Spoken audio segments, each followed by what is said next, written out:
Hello welcome to our channel friends. आज हम बात करेंगे एक बड़ी ही मशहूर 80s की मूवी जो कि साई-फाई हॉरर है जिसका नाम था द डेड जोन।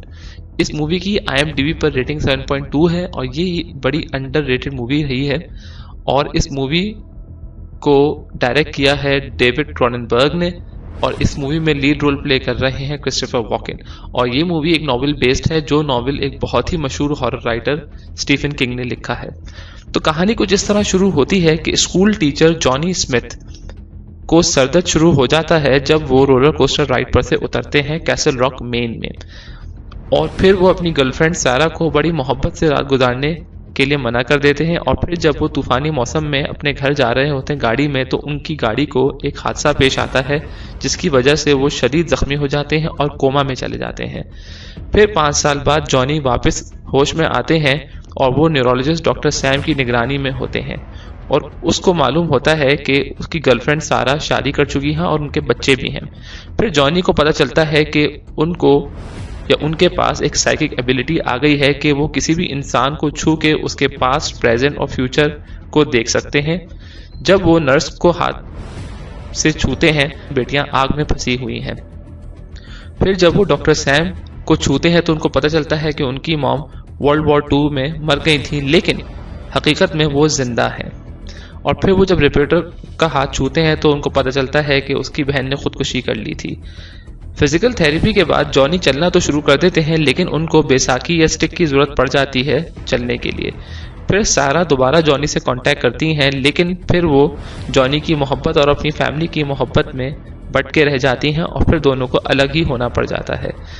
जब जॉनी की इस एबिलिटी की खबर फैलती है तो उनसे शेरिफ बैनमैन कांटेक्ट करते हैं कि उनकी मदद करें इन्वेस्टिगेशन में मर्डर्स की।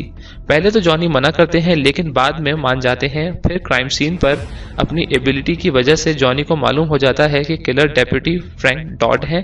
बैनमैन उनको अरेस्ट कर सकते हैं, लेकिन डॉड इससे पहले सुसाइड कर लेते हैं और डॉड की मदर जॉनी को जब गोली मारने की कोशिश करती हैं तो फिर बैनमैन डॉड की मदर को गोली मार देते हैं। जॉनी इसके बाद दूसरे शहर चले जाते हैं और अकेलपन की जिंदगी गुजारना शुरू कर देते हैं और जिस्मानी तौर पर कमजोर होना शुरू हो जाते हैं अपनी दिमागी सलाहियत की वजह से। डॉक्टर सैम के कंसर्न के बावजूद जॉनी ट्रीटमेंट से मना कर देते हैं और घर से बच्चों को ट्यूशन देना शुरू कर देते हैं। एक अमीर आदमी जिसका नाम रॉजर स्टूवर्ट होता है, वो जॉनी को अपने बच्चों को ट्यूशन पढ़ाने के लिए हायर करता है, जिसका नाम क्रिस होता है। स्टूवर्ट की वजह से जॉनी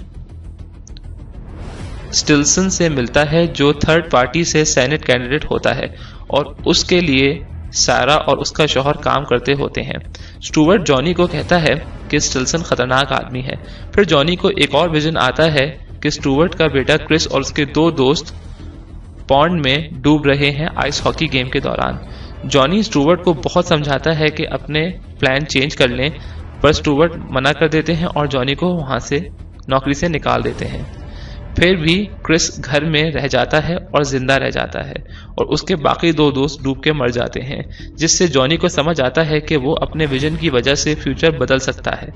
एक पॉलिटिकल रैली में जॉनी स्टिल्सन से हाथ मिलाता है तो उसको स्टिल्सन का फ्यूचर का विजन आता है कि वो अमेरिका का प्रेसिडेंट बन गया है और उसने USSR पर न्यूक्लियर स्ट्राइक का ऑर्डर दे दिया है। जिस पर जॉनी डॉक्टर सैम से पूछता है कि अगर डॉक्टर सैम को पता होता कि हिटलर दुनिया में ऐसी तबाही मचाएगा तो वो क्या करते, जिस पर डॉक्टर सैम कहते हैं कि उनके पास कोई और चॉइस ना होती इसके अलावा कि वो हिटलर को जान से मार दें। फिर जॉनी सारा को लेटर भेजते हैं कि अब जो वो करने वाला है वो शायद उसमें उसकी जान चली जाए, लेकिन ऐसी कुर्बानी को वो कबूल करते हैं। फिर सारा और उसकी फैमिली स्टिल्सन की इलेक्शन कैंपेन में जाते हैं। वहां जॉनी भी राइफल लेके पहुंच जाता है और फायर करता है, लेकिन मिस कर देता है निशाने को। इसी दौरान स्टिल्सन सारा का बच्चा पकड़ लेता है ह्यूमन शील्ड के तौर पर, जिस पर वहां खड़े फोटोग्राफर उनकी पिक्चर्स खींच लेते हैं। इससे पहले जॉनी दोबारा फायर करता है, स्टिल्सन के बॉडीगार्ड उसको गोली मार देते हैं। फिर जॉनी दोबारा स्टिल्सन का हाथ पकड़ता है, जिसमें वो देखता है कि वो तस्वीर जो फोटोग्राफर ने खींची है वो अखबारात में छप गई है, जिससे स्टिल्सन का करियर खत्म हो गया है और उसने सुसाइड कर ली। मतलब फ्यूचर चेंज हो गया है और न्यूक्लियर अटैक टल गया है। जॉनी सारा के साथ मर रहा है और ये कहता है कि वो सारा से बहुत प्यार करता है।